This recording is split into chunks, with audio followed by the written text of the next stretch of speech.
Alerta. Lo que está ocurriendo en Europa del Este es más grave de lo que nos quieren hacer creer. La guerra ya no es una amenaza, es un plan en marcha.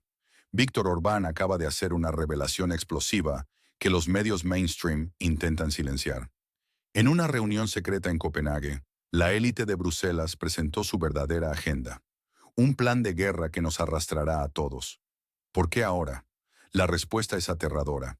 Los documentos filtrados muestran que la UE está dispuesta a sacrificar la estabilidad de toda Europa. No es casualidad que esto ocurra justo cuando la OTAN realiza los mayores ejercicios militares desde la Guerra Fría. Pero hay algo más perturbador. Mientras Bruselas se empuja hacia el conflicto, están atacando sistemáticamente a cualquiera que se atreva a hablar.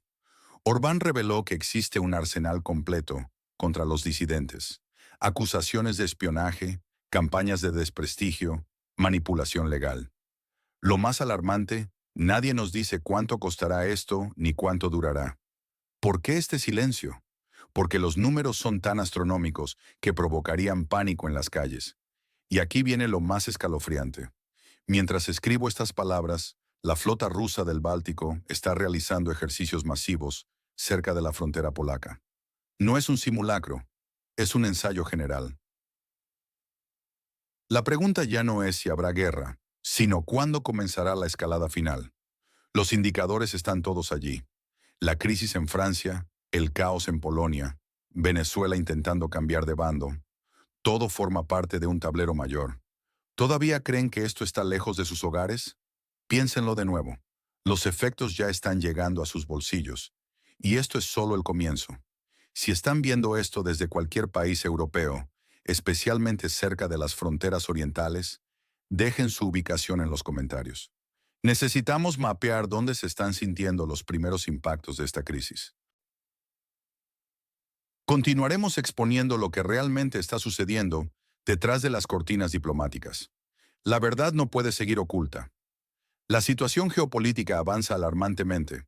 Víctor Orbán, líder húngaro, advierte: estamos al borde de una nueva era de conflictos. Sus palabras representan a una nación que rechaza ser arrastrada al caos, mientras intensifica relaciones con Rusia y mantiene una posición aislada en la UE.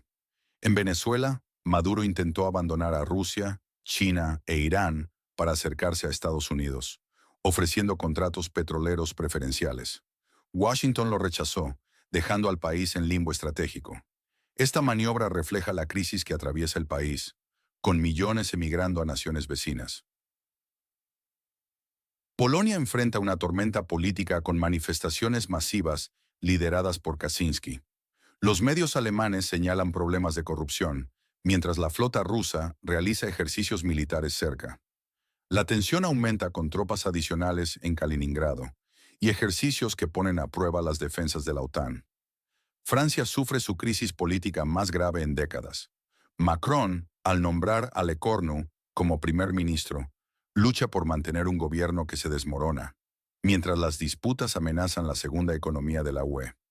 Los sindicatos convocan huelgas y el descontento alcanza niveles no vistos desde mayo del 68. En Alemania, Bremen legaliza entierros conjuntos de humanos y mascotas. Aunque parece trivial, refleja un cambio social profundo y la transformación de instituciones tradicionales. Esta modificación evidencia el abandono de valores cristianos en Europa y el surgimiento de nuevas concepciones familiares, donde las mascotas adquieren estatus casi humano. Lo más inquietante son los movimientos militares cerca de fronteras europeas, sugiriendo que algunos actores se preparan para algo mayor. La pregunta no es si ocurrirá, sino cuándo y con qué intensidad estallará el próximo conflicto en suelo europeo. En medio del complejo panorama geopolítico actual, Venezuela emerge como un punto focal de interés estratégico. El régimen de Maduro mantiene el control sobre las mayores reservas petroleras del mundo, junto con importantes yacimientos de gas, oro, hierro, bauxita y coltán. La producción actual de 1 millón de barriles diarios representa una caída significativa desde la era de Chávez, con China como principal destino de exportación. Estados Unidos apenas recibe 100.000 barriles diarios. evidenciando el distanciamiento estratégico entre ambas naciones. Los expertos coinciden en que Venezuela podría incrementar rápidamente su producción con inversión extranjera, pero la permanencia de Maduro genera dudas sobre esta posibilidad. El ministro de Relaciones Exteriores ha dejado claro que no habrá negociaciones sobre un cambio de liderazgo. Mientras tanto, en Polonia, la coalición liderada por Donald Tusk cumple 2 años en el poder. Los medios alemanes, particularmente el Berliner Zeitung, señalan cambios moderados, mayor pluralismo en medios estatales, cese del financiamiento a grupos de extrema derecha y mejora en las relaciones con la UE. Sin embargo, las promesas de reforma institucional y lucha contra la corrupción siguen pendientes. La situación se complica por el bloqueo presidencial y la existencia de una constitución no escrita, que todos respetan pero nadie conoce completamente. El sistema judicial polaco recibe críticas particularmente duras, señalando que la constitución solo funciona cuando los gobernantes deciden respetarla. Este panorama refleja las tensiones persistentes en Europa Oriental, donde las instituciones democráticas enfrentan desafíos continuos. La región sigue siendo un punto de fricción entre diferentes visiones geopolíticas, con implicaciones para la estabilidad regional. ¿Qué opinas sobre la situación actual en Polonia? ¿Se está moviendo en la dirección correcta o necesita cambios más profundos? Comparte tu opinión en los comentarios y cuéntanos desde qué país nos estás siguiendo. En el corazón de Varsovia, una manifestación significativa ha marcado un nuevo capítulo en la turbulenta política polaca.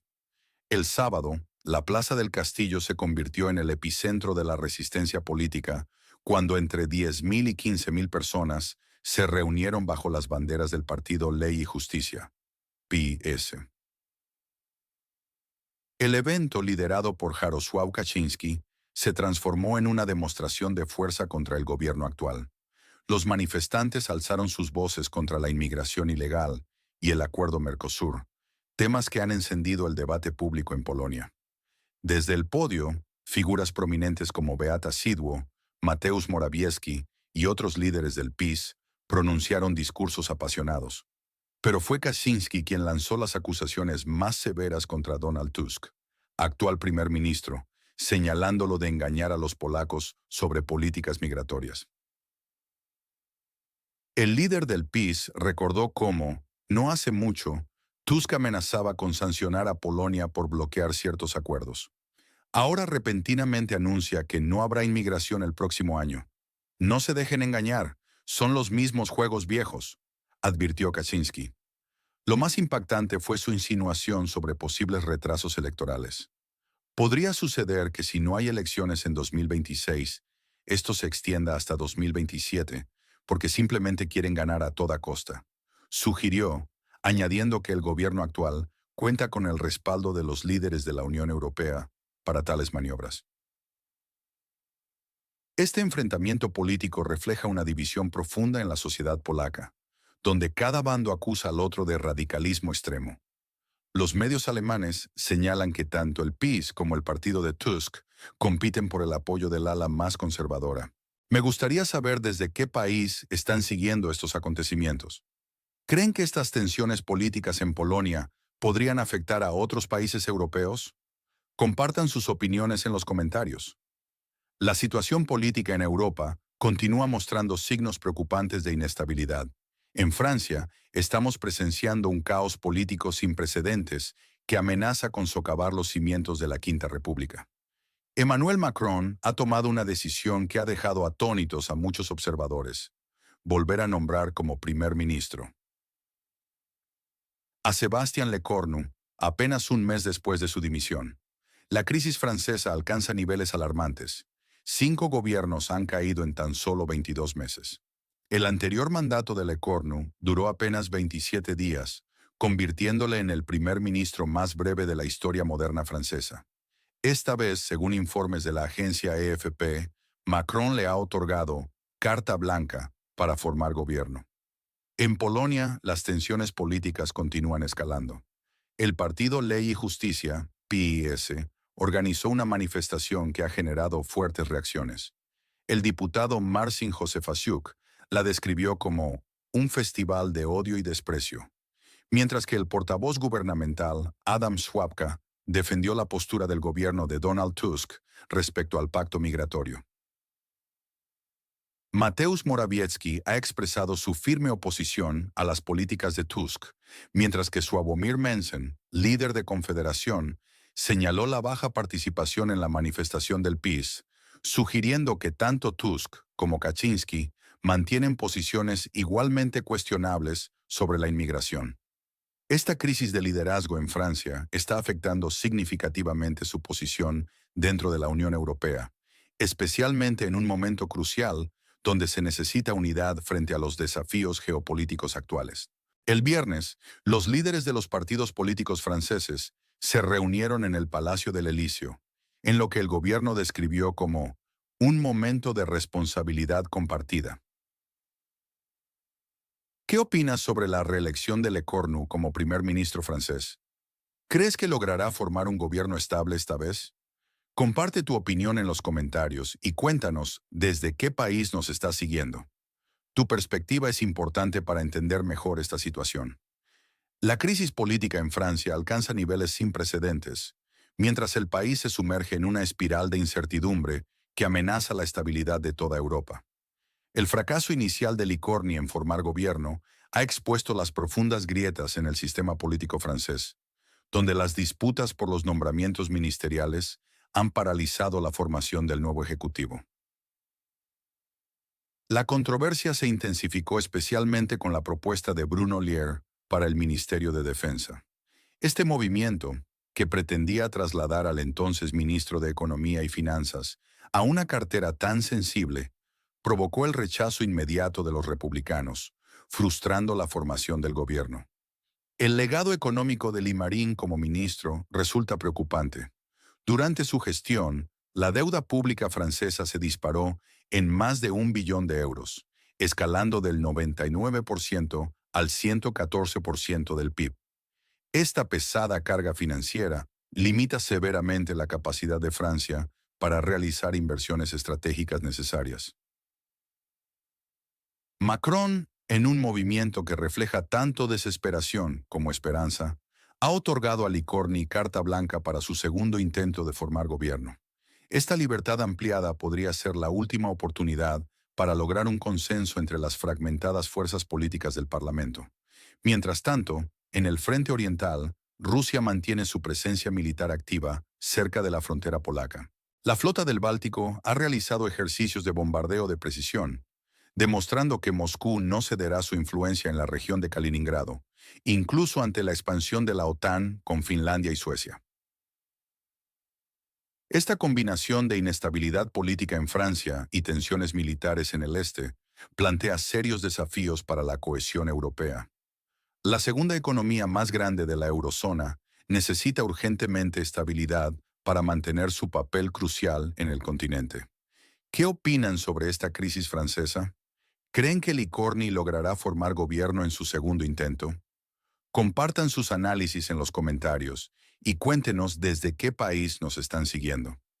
En un significativo despliegue de poder militar, la flota rusa del Báltico ha ejecutado importantes ejercicios aéreos cerca de la frontera polaca, demostrando su capacidad operativa en medio de las crecientes tensiones regionales.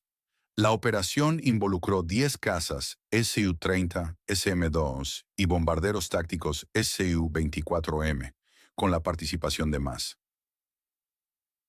50 ingenieros y técnicos especializados. Los ejercicios incluyeron misiones de bombardeo a altitudes entre 900 y 2000 metros, maniobras de combate y tácticas de evasión contra sistemas de defensa aérea, utilizando bombas P-50T. Esta demostración de fuerza no es casual. Se produce en un momento crítico tras la expansión de la OTAN en el Báltico. La incorporación de Finlandia en 2023 y Suecia en 2024 ha alterado dramáticamente el equilibrio estratégico en la región. Estos países, anteriormente neutrales, aportan significativas capacidades navales a la alianza. Cuando se suman a las fuerzas de Polonia, Alemania y Dinamarca, la OTAN obtiene una ventaja militar abrumadora en el Báltico.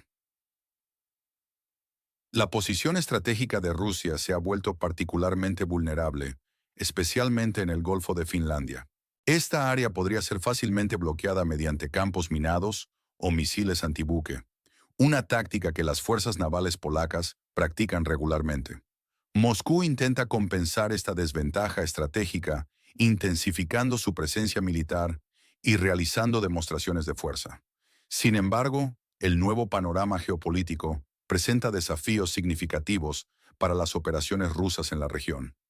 Esta evolución en el balance de poder regional refleja un cambio fundamental en la seguridad del Báltico, con implicaciones directas para la estabilidad europea y global.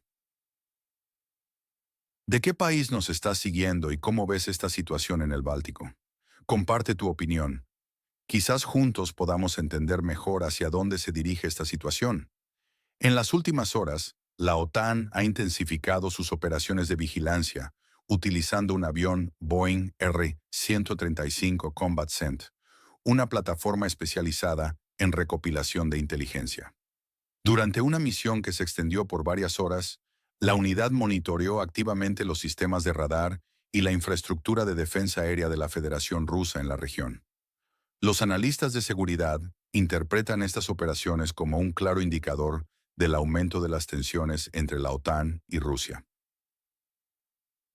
En otro orden de acontecimientos, Bremen, Alemania, ha dado un paso revolucionario en octubre al permitir que las personas sean enterradas junto a sus mascotas.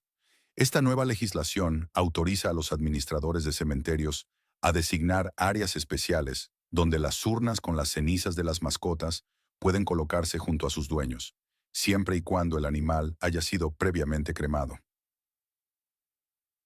Hamburgo ya había implementado una medida similar en 2020, aunque en otros estados federales alemanes, el entierro conjunto con mascotas sigue siendo imposible o está limitado a casos excepcionales. Como señala el director del Instituto de Zoología Teológica de Munta, los perros y gatos son considerados miembros de la familia para muchas personas, por lo que el duelo compartido es algo natural. Es interesante notar que estas prácticas no son nuevas. Durante el reinado de Federico el Grande de Prusia, en el siglo X, era completamente normal. Como explica el experto, existía un claro entendimiento de que el animal te pertenecía y había esperanza de que te acompañaría a otra realidad, llamémosla cielo.